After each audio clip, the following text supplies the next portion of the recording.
Number 1, preparation. The first thing we are going to look at is what you need to consider and think about in relation to your audience. Now, before you even start any presentation, training or speech, it's important to find out about your audience.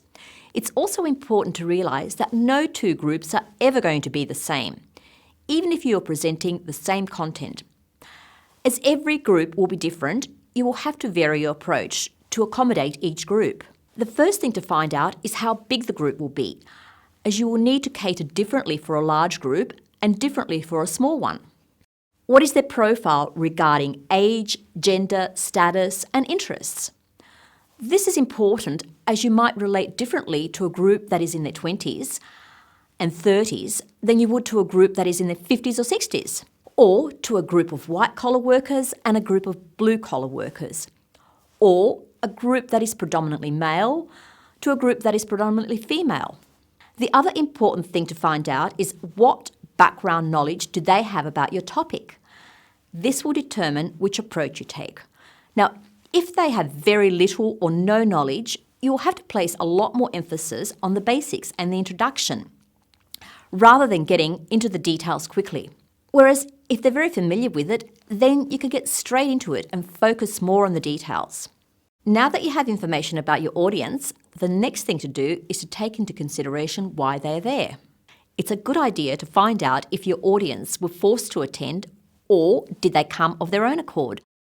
You could direct this question to them at the beginning of the session by asking them to put their hand up if they're here because they want to be here, and to put their hand up if they're there because they have to be there.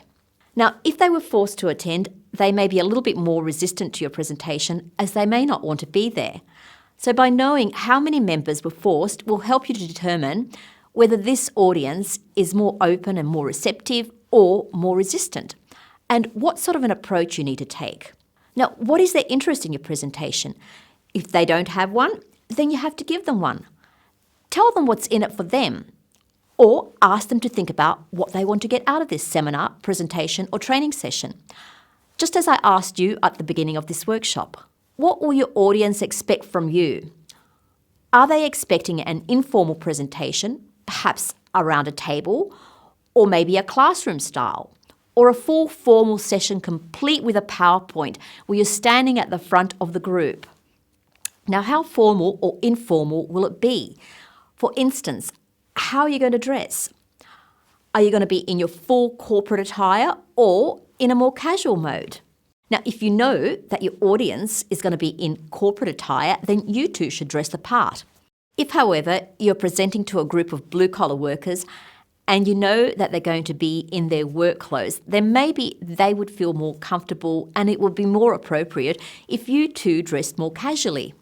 Will you be standing or sitting during your delivery? What will the seating arrangement be like? How are you going to involve them in your presentation? Will you ask questions during the presentation, do demonstrations, or get an audience member involved? Will you give them exercises or quizzes to complete, or perhaps even role plays? So now that we've covered the audience, the second important consideration is the content.